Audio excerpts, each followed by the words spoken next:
Live with studios in Midland and Odessa, you're watching CBS7 First Alert News at 9 on the CW I don't like West begging. Texas. I don't like asking for anything. And if I can help myself, I'm going to help myself. And if I can help others at the same time, you definitely believe I'm going to help them before I do myself. You just heard from Lee Carlisle when we spoke to him last May about how he uses art to help himself and others. Coming up in just a few minutes, we have a story about the generosity of West Texans coming in full circle to help Carlisle. Thanks for joining us for CBS7 News on the CW, and thanks for joining us live on the CBS7 YouTube. I'm Lauren Munt, and we start tonight remembering Midland City Councilman Dan Corrales, who died at the age of 45. Corrales took his seat on the City Council on January 1st, 2022, but his service to the Midland community started much before that. Corrales was involved in helping the Bynum School, Rotary, and Lions Clubs, Meals on Wheels, and the Midland Community Theater. Corrales was a Bulldog, graduating from Midland High. He then attended Midland College before going to school in Brooklyn, New York, to get a degree in business and attend law school. He recently took a position with the Midland County District Attorney's Office. Corrales was from a long line of community service, with his grandmother, Aurelia Corrales, or Lily, as the first minority ever elected to serve on the Midland City Council. She served from 1982 to 1989. Midland Mayor Lori Blong released a statement saying in part, quote, "Today is a hard and sad day.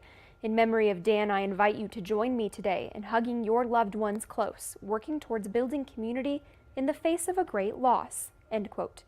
And Midland City Councilman Scott Dufford also released a statement saying in part, quote, "Even though Dan and I had our disagreements, he loved and had a passion for Midland, the city he grew up in. And Dan, to his credit, only wanted what was best to make Midland a great place to live for all Midlanders. His wisdom and his voice on the council will be missed," end quote. The city of Midland has not released any more details on the future of the at-large seat on the council. To read more statements from other local figures, you can go to our website, cbs7.com. We're going to talk your weather forecast now with Chief Meteorologist Tom Teefer-Teller. Tom? Yes, we are looking at a spring thaw out there across the area as temperatures have really warmed up once again. Let's take a look at the high temperatures for today. Look at all the 70s down around Marfa, Presidio, Rio Grande Village coming in with temperatures into the low 80s. It was the upper 60s right across the Permian Basin. As we take a look at current temperatures, though, city of Odessa, just some high clouds out there. Currently at 53 degrees, 50 out at the Middle National Air and Spaceport, but some chilly spots like down towards Alpine already at 47 degrees. There's not a lot of wind to deal with out there, maybe a little gusty with some easterly winds up to 20 miles an hour. Feeding in a little disturbance is going to roll in with some more clouds for tomorrow. It's not going to have a big impact on temperatures. In fact, we'll be looking at one of the warmest starts of February in quite a while, with highs up to 75 degrees by Thursday, 70 for Groundhog Day. But a cold front's going to make the weekend a little bit different story. Thank you, Tom. We're tracking crime now, where an Odessa man has been arrested in connection to an organized crime syndicate that planned to distribute hundreds of kilograms of cocaine and other substances across the U.S. and Canada. You're looking now at viewer video of an FBI arrest in Odessa. According to the FBI, 26-year-old Humberto Luis Bermejo was arrested for his involvement in the organized syndicate. He was involved in an 18-count indictment from January 4th. The charges involve drug trafficking, possession with intent to distribute, and drug exportation conspiracy. For more details on the syndicate, you can go to our website, cbs7.com.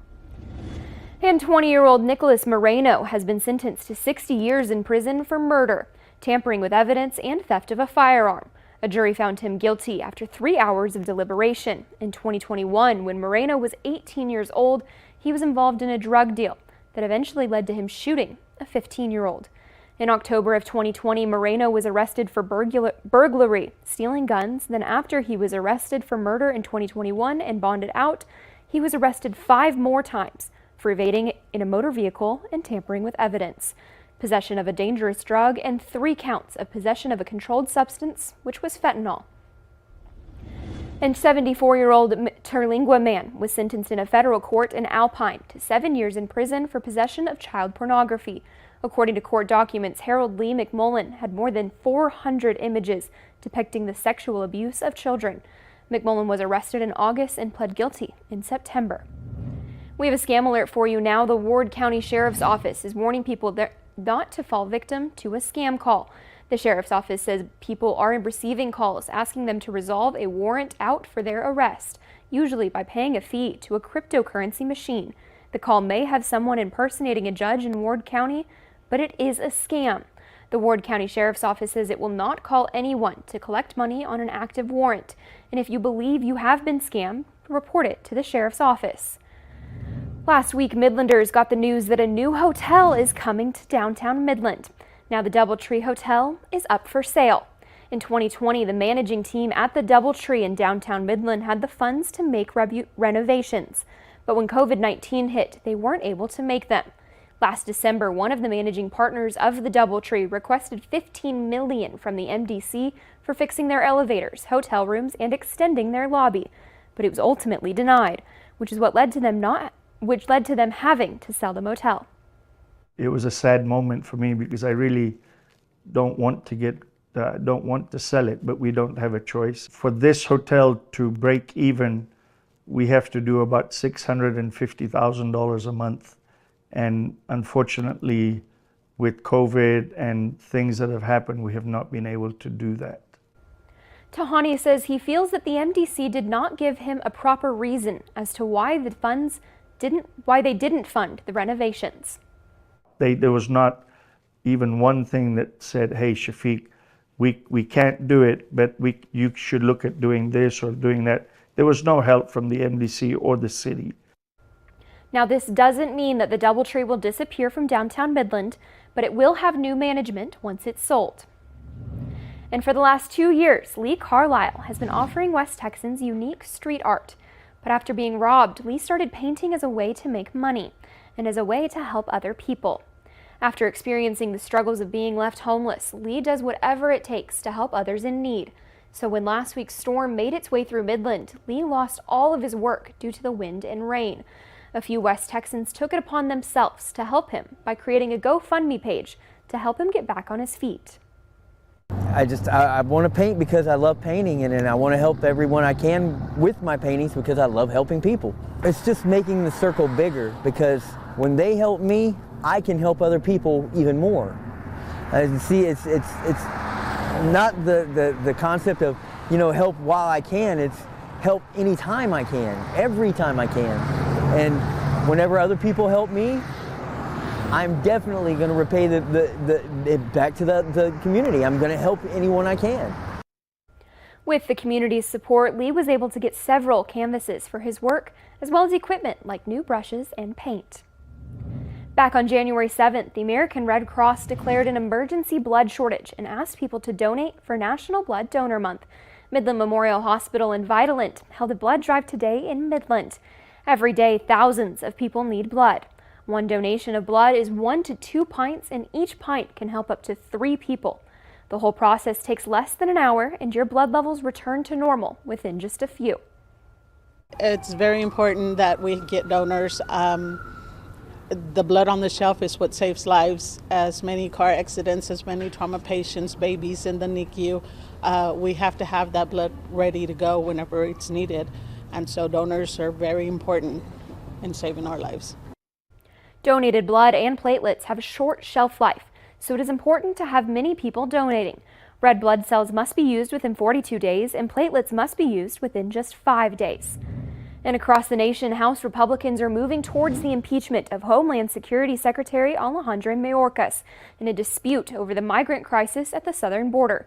As CBS News correspondent Skylar Henry reports, the impeachment hearing comes as the Senate nears a bipartisan deal to tighten border security.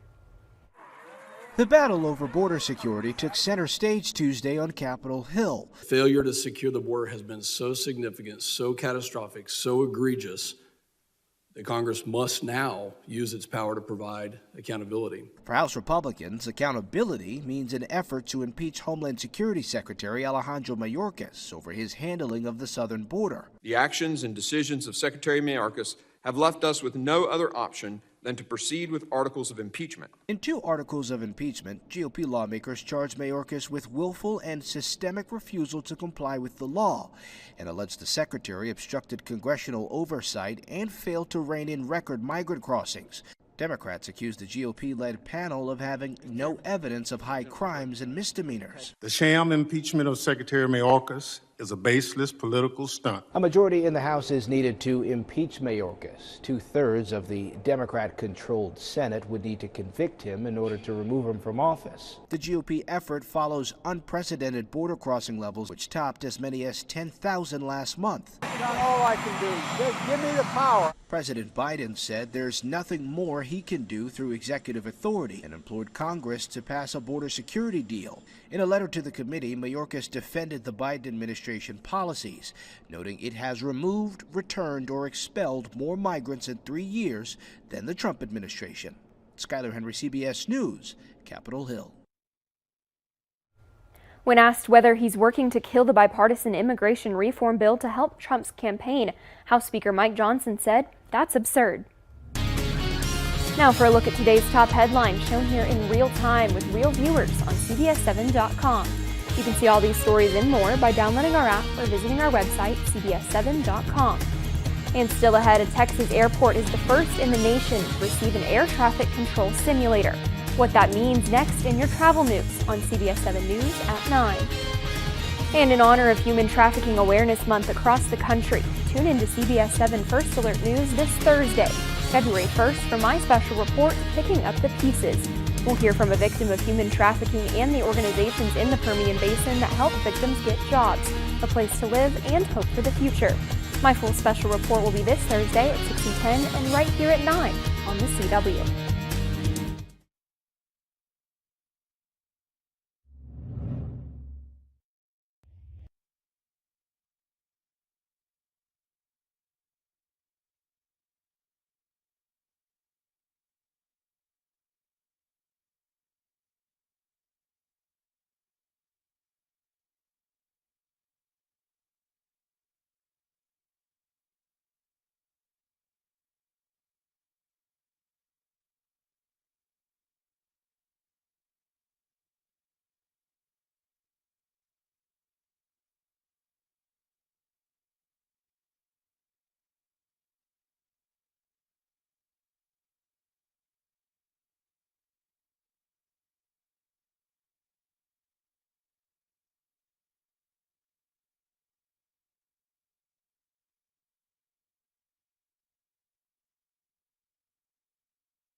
In your travel news, the Austin Bergstrom International Airport in Austin, Texas is the first in the country to receive an advanced air traffic control tower simulator system from the FAA. The goal is to combat problems at the airport caused by a national shortage of air traffic controllers. Andrew Freeman reports in Austin. It is the gateway to our city. And really important that we have a high level of safety. Austin Congressman Lloyd Doggett says he's encouraged to see the Advanced Air Traffic Control Tower Simulator System delivered to ABIA on time after discussions with the Federal Aviation Administration throughout last year concerning safety at the airport. I feel pretty good about going in and out of that airport, but I think we need to do more to assure safety and avoid any kind of near miss like we've had too often in recent months. He says the center means air traffic controllers will no longer have to go to San Antonio for training, and they'll be trained on the Austin airport's specific configuration. That becomes really important in foggy, heavy traffic conditions when accidents could occur. In a statement to CBS Austin, ABIA says it's incredibly grateful to be selected for such a groundbreaking initiative, saying in part, safety is our most important shared priority with all our airport partners, and we thank the FAA for their commitment to ensuring the safety of air travel for our community. However, Doggett says the new technology doesn't combat a national shortage of air traffic controllers, made worse in Austin due to the high cost of living. The best equipment is insufficient if we don't have an adequate number of controllers, and we don't. We picked up 2 controllers, we lost 2 controllers as trainees. He says he'd like to see the FAA upgrade ABIA's airport status to a fully major airport. And that's another matter that I continue to work with the FAA on so that our controllers get more pay and we attract more of them. Representative says the FAA will be sending another piece of equipment to the Austin airport by June, a transponder device called the Surface Awareness Initiative. It will help controllers know everything that's moving on the runway, from planes to luggage carts. Well, back home here in West Texas, looking at another beautiful day out there as temperatures were mighty nice. It looks like it's going to stay that way for the rest of the week. We'll talk about how warm it's going to get and when the next cold front arrives. Coming up next.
Now, from the CBS7 First Alert Weather Center, here's Chief Meteorologist Tom Tiefertiller.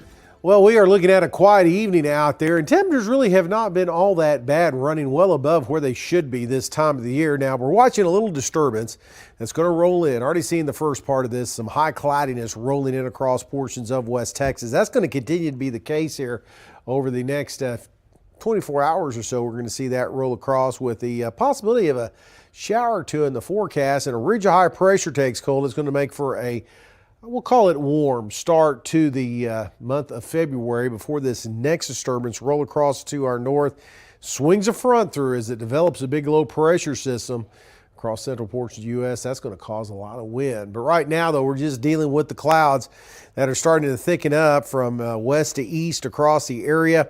There are a few showers south and southwest of El Paso that have moved across this evening. We could see a couple of those into the mountain areas coming up for tomorrow. But for the most part, though, most areas will be dry. As temperatures, again, still on the warm side. Dallas still hanging on to 60 degrees, 64 in Presidio. So we're not cooling off all that much. Again, those afternoon temperatures are looking very nice. Now, the West Texas Futurecast shows the high cloudiness is going to move in overnight tonight, early into the morning hours. There may be clouds a little bit thicker here across the upper Trans-Pecos back into the mountain areas with an isolated shower in the forecast for areas around the Davis Mountains starting about 12 noon.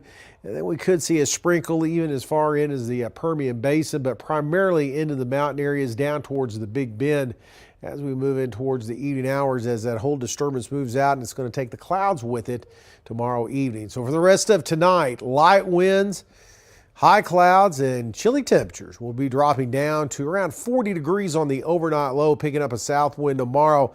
It could be a little gusty into the mountain areas with the approach of that disturbance, and plenty of clouds out there too, but not too big on any rain chances with this. Just a few sprinkles here and there, and maybe even a shower for, again, parts of, west of the Pecos Rivers, main areas where we'll be looking at that. Warm conditions, about 15 degrees above where we should be this time of the year for the high for Thursday, which is the first day of February. Groundhog Day on Friday. He may be dealing with mostly clear skies here in West Texas early on with temperatures around 70 degrees. We'll see some clouds start to thicken up, though, as that next front rolls in later in the day and into the early part of Saturday. And that's going to cool things off. A lot of wind on the way, it looks like, this weekend. Still ahead, if you're in need of some financial help, you might want to turn to TikTok. We tell you all about loud budgeting next in your social media news on CBS7 News at 9.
A growing TikTok trend might be helping Gen Z become more financially responsible.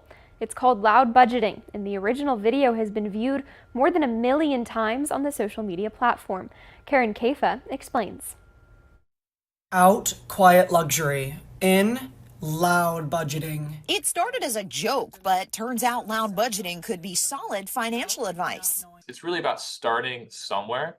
And it's really a journey, financial literacy. The viral TikTok trend is all about talking openly with friends and family about how much money you are willing to spend, when, and where. It's a hard economy, and I think we all need to be for real, and just kind of stop living lives we can afford. So I came to Blaze to pick up pizza for myself and my husband because 2024, I'm not paying for delivery services. Financial advisors say the accountability is a good step, but budgeters also need to set specific goals and follow through. It's hard to be loud about something you don't have, right? The trend is part of a larger generational shift in spending habits as Gen Z and millennials, burdened with record student loan debt and economic instability, have learned to tighten their wallets. One of the key things driving it is this more honest approach to spending money and being more open.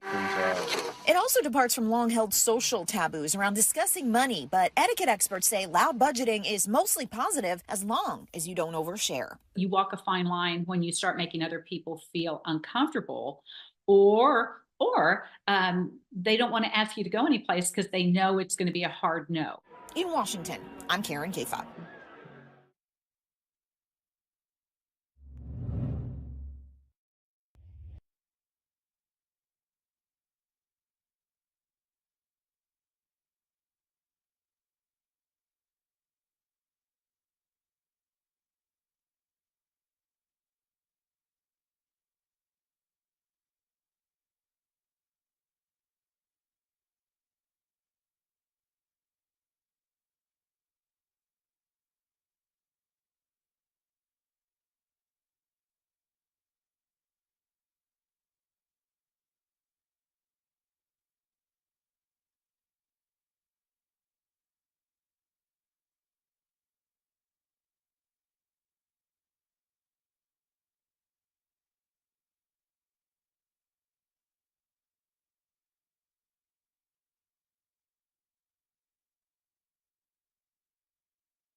All right, Tom, tomorrow is National Hot Chocolate Day.